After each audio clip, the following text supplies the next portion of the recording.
Good morning students. ఈరోజు నేను మీకు what are the classifications of hydro electric power plant గురించి బ్రీఫ్గా ఎక్స్ప్లెయిన్ చేస్తానమ్మా. ఆల్రెడీ మీకు కొంచెం ప్రీవియస్ క్లాస్లో నేను చెప్పున్నాను. ఓకే, మనం ఇక్కడ చూద్దాం what are the main classifications అనేది. ఇక్కడ చూద్దామమ్మా what are the main classifications.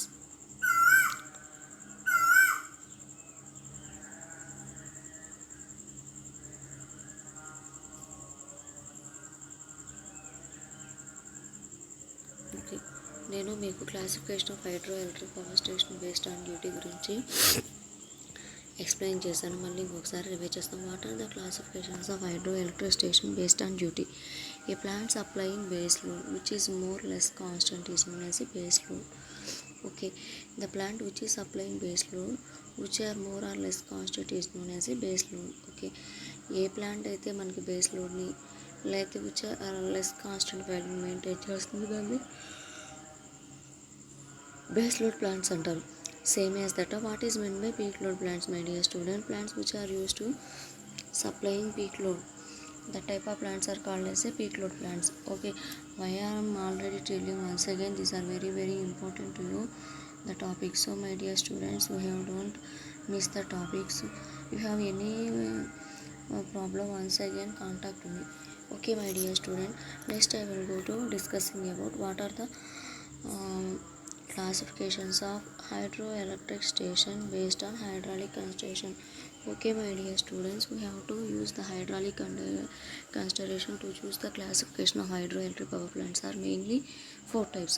First one, you have to run-off river plants. This is also known as a run-off river plants without pondage. It is also called as run-off river plants. Okay, second one, run-off river plants with pondage. Third one is the storage plants. Fourth one is the pump storage plant. I am already telling this also. Okay, what is meant by run-off river plants? My dear student, we have to go to the next slide. This slide we have to see. This is the run-off river plants diagram, my dear student. Powerhouse river and water river dam.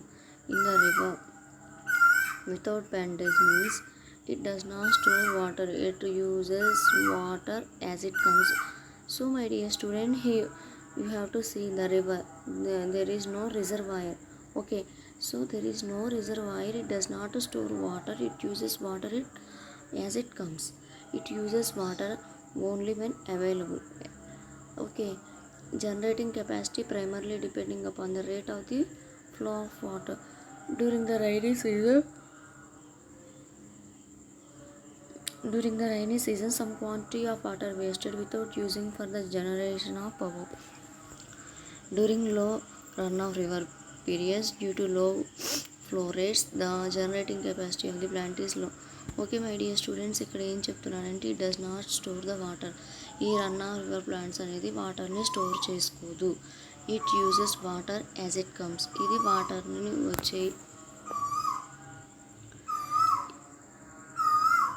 వాటర్ని ఏదైతే వస్తుందో river నుంచి వచ్చే water మాత్రమే use చేసుకుంటుంది. It uses water only when available. రివర్లో ఎంత water అయితే అవైలబుల్గా ఉంటుందో దాన్ని మాత్రమే యూజ్ చేసుకుంటుందమ్మా. Generating capacity primarily depending upon the rate of the flow of water. Generating capacity primarily దేని మీద డిపెండ్ అవుతుందంటే ఫ్లో ఆఫ్ వాటర్ మీద. రివర్ నుంచి ఎంత వాటర్ అనేది ఫ్లో అవుతుందో జనరేటింగ్ కెపాసిటీ దాని మీద మాత్రమే డిపెండ్ అవుతుంది. ఎందుకంటే ఎక్స్ట్రా స్టోరింగ్ పర్పస్ అనేది ఇక్కడ లేదు కాబట్టి. During rainy season some quantity of water wasted without using for the generation of power. అదే రైనీ సీజన్లో చూసుకున్నాం అనుకోండి, మనకి రైనీ సీజన్లో వర్షం అనేది పడుతూ ఉంటుంది కదా, ఆ పడుతున్న వర్షం during rainy season some quantity of water wasted. Rainy సీజన్లో సమ్ వాటర్ అనేది వేస్ట్ అవుతుంది. ఎందుకంటే ఇక్కడ రిజర్వాయర్ ఏం లేదమ్మా వాటర్ని స్టోర్ చేసుకోవడానికి. సో అట్లాంటి వాటర్ మనకి వేస్టేజ్ అవుతుందని చెప్తున్నాడు. నెక్స్ట్ మీకు డ్యూరింగ్ లో run of periods due to లో flow rates during generating capacity plant is low.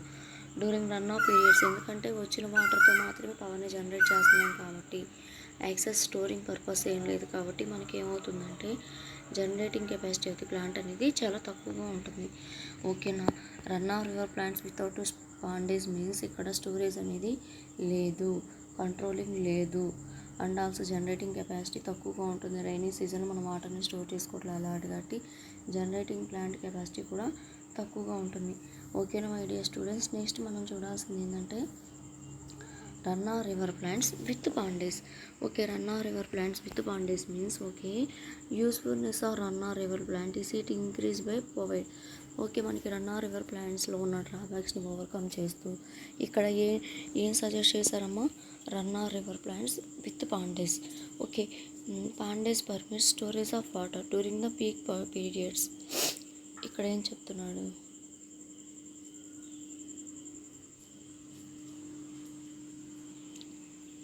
పాండేస్ permit storage of water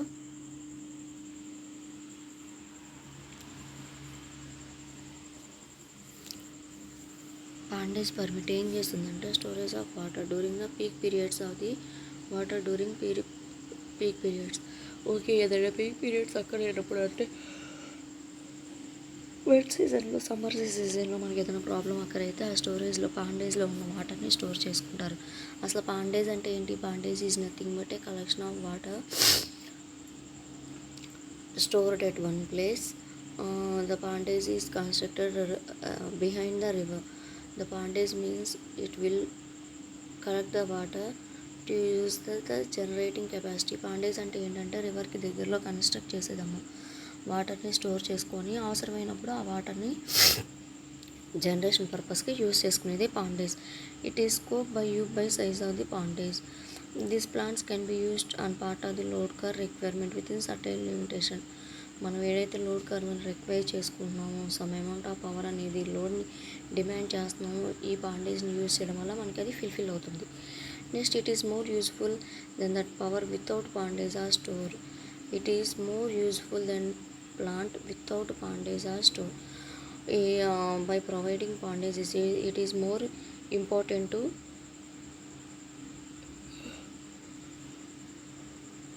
to generate the power. Okay, what is run of river plants without pondage ఇంకొకసారి తెలుగులో చెప్తాను చూడండి అమ్మా. మనం రన్నా రివర్ ప్లాంట్స్లో ప్రాబ్లమ్స్ అన్నీ ఓవర్కమ్ చేస్తూ పాండేస్ని ప్రొవైడ్ చేస్తారు. పాండేస్ అంటే ఏంటంటే పాండేస్ అనేది రివర్కి బిహైండ్ ప్లేస్ చేసి the collection of it will store the water, it will collect the water to uses to generate the power. And also ఈ ప్లాంట్ అనేది ఎఫిషియెంట్గా వర్క్ అవుతుంది. ఎందుకంటే డ్యూరింగ్ రైనీ సమ్మర్ సీజన్లో పాండేస్ని ప్రొవైడ్ చేయడం వల్ల ఏమవుతుందంటే మనకి అడిషనల్గా ఏమవుతుందమ్మా, వాటర్ అనేది యూజ్ చేసుకోవచ్చు. ఈ పాండేస్ని ఎక్కువగా యూజ్ చేస్తారు. నెక్స్ట్ మీకు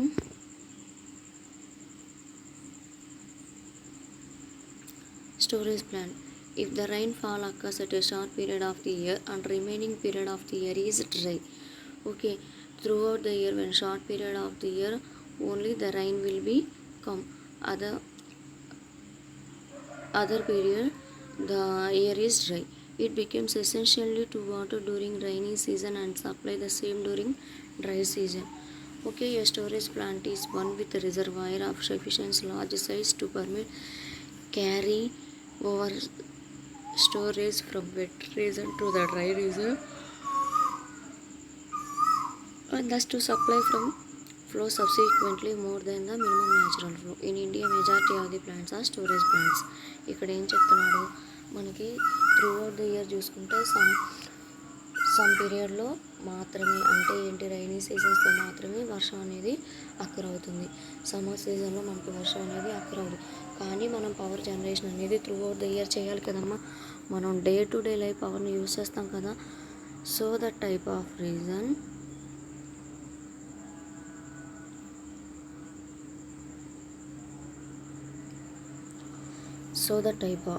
ఇయర్ అంటే ఏంటి, పవర్ అనేది మనం daily day to day life మనం ఏం చేస్తున్నాం, రోజు ఈచ్ అండ్ ఎవరీ మనం పవర్ని యూజ్ చేస్తున్నాం కదా. సో పవర్ జనరేషన్ అనేది రోజు జరుగుతూ ఉండాలి కదా. కానీ మనకి ఈ హైడ్రో ఎలక్ట్రిక్ పవర్ ప్లాంట్ అనేది దేని మీద వర్క్ అవుతుందమ్మా, వాటర్ని మెయిన్గా తీసుకొని పవర్ని జనరేట్ చేస్తున్నాం, అవునా కాదా. మరి త్రూ అవుట్ ద ఇయర్ మనకి వాటర్ అవైలబిలిటీ ఉంటుందా, వాటర్ అవైలబిలిటీ ఉండదు. ఎందుకంటే రివర్స్ కొన్ని సార్లు ఏమవుతుంది, రివర్లో వాటర్ ఉండవు, లేక్స్లో వాటర్ ఉండవు. ఎందుకంటే రైనీ సీజన్లో వాటర్ అవైలబిలిటీ అనేది ఎక్కువగా ఉంటుంది. అదే సమ్మర్ సీజన్లో చూసుకున్నాం అనుకోండి, వాటర్ అవైలబిలిటీ ఎలా ఉంటుంది, తక్కువగా ఉంటుంది. So my dear student, if the rain fall occurs at a short period of the year and remaining period is dry. ఇదే చెప్తున్నాడు. మనకి ఇయర్లో చూసుకుంటే షార్ట్ పీరియడ్లో మాత్రమే రైన్ అక్కర్ అవుతుంది. అండ్ అండ్ రిమైనింగ్ పీరియడ్లో మనకి రైన్ అనేది డ్రైగా ఉంటుంది. అలాంటి టైంలో కూడా పవర్ చేసుకోవాలి అంటే ఆ రైన్ నుంచి ఎక్సెస్ ఎవర్ని రైనీ సీజన్లో మనకి హ్యూజ్ అమౌంట్ ఆఫ్ వాటర్ అనేది అవైలబుల్గా ఉంటుంది. ఆ వాటర్ని స్టోర్ చేసుకోవాలంటే we have to store the water. ఈ స్టోరింగ్ పర్పస్కి ఏం చేస్తాడంటే రిజర్వాయర్ని కన్స్ట్రక్ట్ చేస్తాడండి. ఆ రిజర్వాయర్లో మనకి ఏమవుతుందంటే రైనీ సీజన్లో వచ్చిన వాటర్ అనేది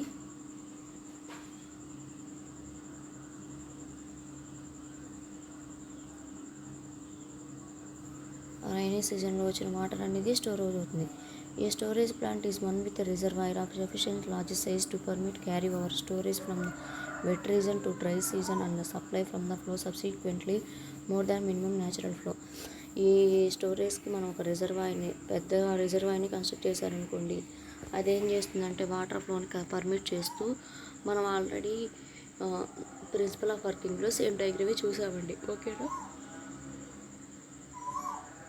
ఈ రిజర్వాయర్ని ప్లేస్ చేయడం వల్ల ఏమవుతుందంటే డ్యామ్ని కన్స్ట్రక్ట్ చేసుకొని వాటర్ ఫ్లో కన్స్ట్రక్ట్ చేసి సమ్ అమౌంట్ ఆఫ్ వాటర్ అనేది స్టోర్ చేసుకొని త్రూ డ్రై సీజన్లో వెట్ సీజన్లో సేమ్ అమౌంట్ ఆఫ్ వాటర్ అనేది అవైలబుల్గా ఉండేటట్లు ఈ రిజర్వాయర్ ప్లేస్ చేస్తున్నాము.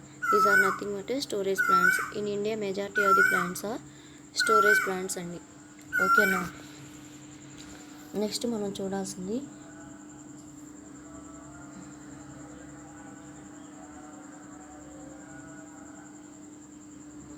pump storage plant. These type of plants are mainly used for supplying sudden peak loads for short duration. When short duration, that time a sudden peak loads occurring at that time we have used to pump storage plants. These are mainly two types, my dear student. First one is pumping phase, second one is the generating phase. What is meant by pumping phase? In the mode of operation, water is pumped from tail rise to higher level of the reservoir. That type of plants are called as a pumping phase. Now next one is the generating phase. In this modes of operation, the water flows from higher level to the tail rise of the generation of the electric power. Okay, my dear student, here in the diagram, head water period, trash track, forebay, these are all the same. This is to choose tail water to head. అంటే pump storage ప్లాంట్స్లో మనకి two types ఉన్నాయండి, pumping phase and generating phase. Pumping phase అంటే ఏంటంటే water is pumped from tail race to high level of the reservoir. Okay, this is from tail race to high level reservoir. So my dear student, this diagram is the pumping phase mode. Next, generating phase means in this mode of operation water flow from high level to tail rise for generation of the electric power. These are called as a generating phase. Next, we have to choose the classifications of hydroelectric station based on location. Okay, what are the classification? We have to choose the location, the type of the location. Hydroelectric power plants are mainly classified into four types: indoor type station, outdoor type station, semi outdoor stations, and fourth one is the underground station. Okay, my dear students, we have to use the location based on the classifications are four types: indoor type station, outdoor type, semi outdoor type, and underground station. ఓకేనమ్మా, ఏంటంటే indoor type station అంటే ఏంటి, మనకి location base చేసుకొని hydro electric power plant అనేది మెయిన్గా four type classify చేశారండి. అవి ఏంటంటే ఇండోర్ టైప్ స్టేషన్స్ అని, అవుట్డోర్ టైప్ స్టేషన్స్ అని, సెమీ అవుట్డోర్ టైప్ స్టేషన్స్ అని, అండర్గ్రౌండ్ స్టేషన్స్ అని. అసలు ఇండోర్ టైప్ స్టేషన్ అంటే ఏంటి? It requires big building. Indoor type station అంటే ఏ ప్లాంట్ అయితే మనం ఎక్కడైతే పెద్ద బిల్డింగ్ని రిక్వైర్ చేసుకొని పవర్ ప్లాంట్ని కన్స్ట్రక్ట్ చేస్తామో దాన్ని ఇండోర్ టైప్ స్టేషన్ అంటారు. It is little expensive because the plants will in rocky area. ఈ ఇండోర్ టైప్ స్టేషన్ మనం ఎక్కడ కన్స్ట్రక్ట్ చేస్తామంటే రాకీ ఏరియాలో కన్స్ట్రక్ట్ చేస్తారు. The plant is under shed, so it is may not get heated in summer and no need of special cases. ఈ ప్లాంట్ని ఎక్కడ construct చేస్తారంటే అండర్ షెడ్ కింద కన్స్ట్రక్ట్ చేస్తారు. మనకి ఎక్కువ కేరింగ్ అనేది రిక్వైర్ కాదమ్మా. ఓకే, ఇంకొకసారి తెలుగులో చెప్తాను ఇండోర్ టైప్ స్టేషన్స్ అంటే ఏంటి. పెద్ద బిల్డింగ్ని రిక్వైర్ చేసుకునే కాస్ట్ అనేది పెద్ద బిల్డింగ్ రిక్వైర్ చేసుకునే షెడ్ కింద మనం ఏదైతే ప్లాంట్ని కన్స్ట్రక్ట్ చేస్తామో దాన్ని ఏం చెప్తున్నారంటే ఇండోర్ టైప్ స్టేషన్ అని చెప్తున్నారమ్మా. Next what is mean by outdoor type stations. Outdoor type stations is nothing but a outdoor plants do not need a building. Outdoor plants అనేది it not requiring a building and uses an unhoused gantry crane starting the generating units. It is not placed in under shed conditions. The generator and accelerators are individually housed in weather tight casing. Both the generator and exciter conditions are individually placed. Okay, next what is meant by semi outdoor station? It is having only a small building with roof deck just higher than the top of the generator. Only having the roof deck, that type of plants are called as a semi outdoor stations, my dear students. Next, underground station. Entire equipment is located below the surface of the ground. At some locations it is cheaper. Instead of the surface of the ground has poor foundation condition or without room for surface plan, or there is no danger from rock. Okay, ఇక్కడ ఏం చెప్తున్నాడంటే indoors type station అంటే పెద్ద బిల్డింగ్లో require చేసుకుని ఒక shed కింద construct చేస్తే దాన్ని మనం ఏం చెప్తున్నారంటే ఇండోర్ టైప్ స్టేషన్స్ అని చెప్తున్నారు.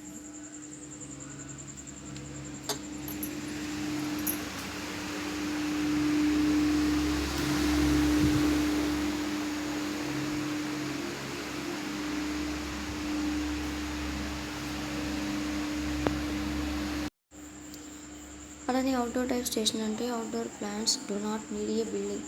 ఈ అవుట్డోర్ ప్లాంట్స్ అనేవి ఎక్స్ట్రా బిల్డింగ్ని రిక్వైర్ చేసుకోవు. And uses an on house gantry crane standing the generating units. ఈ దీంట్లో జనరేటర్ ఎగ్జైటర్ అనే ఎక్విప్మెంట్స్ అనేది ఇండివిజువల్గా ప్లేస్ చేస్తారు. నెక్స్ట్ సెమీ అవుట్డోర్ స్టేషన్ అంటే only having a small building with the roof just for generator capacity కన్నా హైగా ఉండి స్మాల్ బిల్డింగ్లో కన్స్ట్రక్ట్ చేస్తే అవి మనకి సెమీ అవుట్డోర్ స్టేషన్స్ అమ్మ. Next underground station. Entire equipment is located ఎక్కడ? Underground. ఈ అండర్ గ్రౌండ్లో ప్లేస్ చేస్తున్నాం అనుకోండి, ప్రాపర్ కేరింగ్ అనేది కావాలమ్మా. ఎందుకంటే అండర్ గ్రౌండ్లో మనం ఈచ్ అండ్ ఎవ్రీ ఏదైనా ప్రాబ్లం అక్కడ అయిందనుకోండి చూసుకోలేం కదా. So instead of the surface if the ground poor foundation condition without room, under ground stations అనేది ఎంటైర్ ఎక్విప్మెంట్స్ అనేది అండర్ గ్రౌండ్లో ప్లేస్ చేస్తే మనకి శ్రీశైలంలో మనం చూసారనుకోండి, మనకి థర్మల్ పవర్ ప్లాంట్స్ అనేది మనకి హెడ్ని బేస్ చేసుకొని కన్స్ట్రక్ట్ చేశారన్నమాట. ఓకేనా? What are the classifications of hydro electric station based on location అంటే మీరు చెప్పాల్సింది ఇండోర్ టైప్ అని, అవుట్డోర్ టైప్ అని, next semi outdoor type stations అని, అండర్ గ్రౌండ్ స్టేషన్స్ అని. Next what are the types of hydroelectric power plants on the basis of availability of the head. Hydroelectric power plants are mainly classified into 3 types on the basis of availability of head of water. Okay, availability of head of water ని base చేసుకొని నేను చెప్పాను మా head మనకి main important to generate the power. Okay, these are mainly 3 types. First one high head, second one medium head plants, third one low head plants. ఓకేనా my dear student? First one is ఏంటమ్మా? High head plant అని. Second one is ఏంటమ్మా? Second one is ఏంటి? Low head plants అని. ఓకేనా?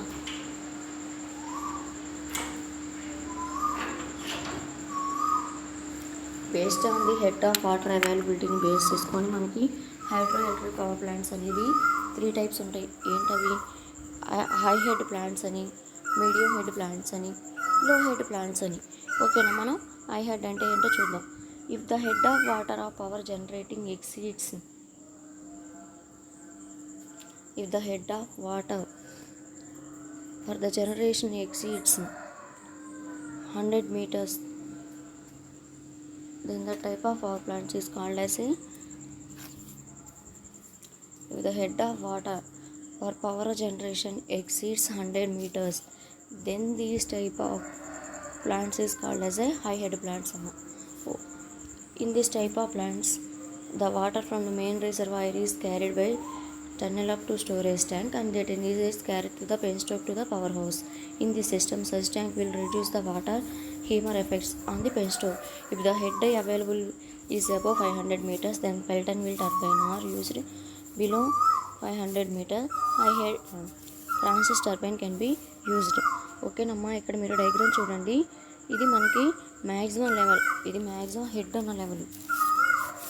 ఓకేనా, ఇక్కడ ఏం చెప్తున్నాడు? హై హెడ్ అంటే high head is nothing but if the head of water availability అనేది 100 కన్నా ఎక్కువగా ఉంటే దాన్ని హై హెడ్ ప్లాంట్ అంటారండి. ఈ టైప్ ఆఫ్ ప్లాంట్లో మనకి రిజర్వాయర్ ఉంటుంది, సర్జ్ ట్యాంకు ఇవన్నీ యూజ్ అవుతాయి. సర్జ్ ట్యాంక్ అంటే పెన్స్టోక్ అంటే ఇవన్నీ ఆల్రెడీ చెప్పానమ్మా. ఈ రిజర్వాయర్ నుంచి హై హెడ్ నుంచి మనకి ఏమవుతుంది అంటే వాటర్ అనేది టన్నెల్ అప్ అంటే పంపించడం అమ్మ. ఎక్కడికి పంపిస్తుంది అంటే సర్జ్ ట్యాంక్ నుంచి పెన్స్టోక్ అంటే సర్జ్ ట్యాంక్ అంటే ఆల్రెడీ మీకు చెప్పేశాను. ఇన్ ది సిస్టమ్ ఈ సిస్టంలో సర్జ్ ట్యాంక్ ఏం చేస్తుందంటే పెన్స్టోక్లో ఏదైనా ప్రాబ్లం అక్కరైతే, హ్యామర్ ఎఫెక్ట్స్ ఏమైనా అక్కరైతే తగ్గిస్తుందమ్మా. ఓకేనా మై డియర్ స్టూడెంట్స్, ఇదమ్మా మీకు classifications. If the head availability అనేది 500 మీటర్స్ కన్నా ఎక్కువగా ఉంటే అక్కడ మనం యూజ్ చేసేది పెల్టన్ టర్బైన్ యూజ్ చేస్తారు. అదే 500 మీటర్స్ కన్నా తక్కువగా ఉంటే ఫ్రాన్సిస్ టర్బైన్ యూజ్ చేసుకొని పవర్ అనేది జనరేట్ చేస్తారు. ఓకేనా మై డియర్ స్టూడెంట్. నెక్స్ట్ మీకు medium head plants. If the head of water is laid between 30 to 100 meters, then the type of plants are called as medium head plants. The forebay is located at the beginning of the penstoke. ఇక్కడ చూడండి అమ్మ, compare to దానికన్నా ఇక్కడ 4/by అనేది పెన్స్టోక్కి ముందుగా place చేస్తారు. In this type of plant generally carried open canals. ఇవి ఎక్కడ కన్స్ట్రక్ట్ చేస్తారంటే ఓపెన్ కెనాల్స్ దగ్గర కన్స్ట్రక్ట్ చేస్తారు. The 4/by it self work as ఇక్కడ 4/by ఎలా వర్క్ చేస్తుందంటే సర్జ్ ట్యాంక్ లాగా వర్క్ చేస్తుంది. ఓకేనా, next we have to see the medium head plants అంటే ఏంటంటే the head of water availability lies in between 30 to 100. This type of ప్లాంట్స్ని ఏమంటారు అంటే మీడియం హెడ్ ప్లాంట్స్ అంటారు. ఓకేనా, ద 4/by ఈజ్ దీంట్లో 4/byని ఎక్కడ లొకేట్ చేస్తారు? 4/by అనేది ఇన్ బిట్వీన్ పెన్స్టోక్ ముందు, మనకి పెన్స్టోక్ ముందు ఉండేది ఏంటి? యాక్చువల్గా సర్జ్ ట్యాంక్ ఉంటుంది. ఈ సర్జ్ ట్యాంక్ పర్పస్ని పెన్స్టోక్ ఇక్కడ మనకి చేస్తుందమ్మా. ఓకేనా, ఇక్కడ ఫ్రాన్సిస్ టర్బైన్ని యూజ్ చేస్తారు. నెక్స్ట్ మీకు లో head plants. With the head of water availability below 300 meters, then this type of plants. If the head of water availability less than 30 meters, then the type of plant is known as a low head plants. In this type of plants, a dam is built across a river to create the necessary head of water. In this type of plant, one dam is constructed near the river. Why? Because to necessary head of the water, the excess water is allowed to flow over the dam itself. By providing a dam, the excess of water is allowed to flow over the dam itself. Okay na my dear student, in this type of plant there is no such tank. See the diagram. If there is any such tank is provided, no, the such tank is not providing. Francis Kaplan vertical shaft type of there is used. Okay my dear students,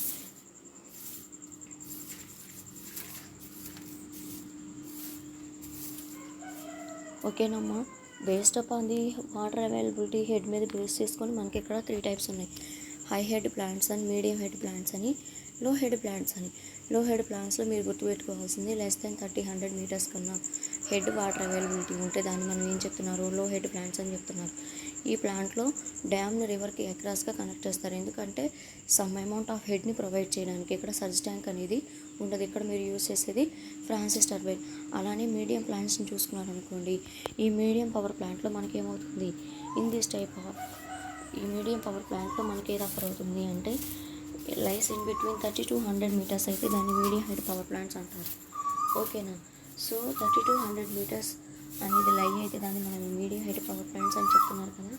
ఓకేనా my dear students, దీంట్లో ఏమవుతుందంటే 4/by అనేది పెన్స్టోక్ ముందుగా place చేస్తారు. అదే high head power plant చూసుకున్నారనుకోండి, ఇక్కడ మీకు ఏమవుతుంది?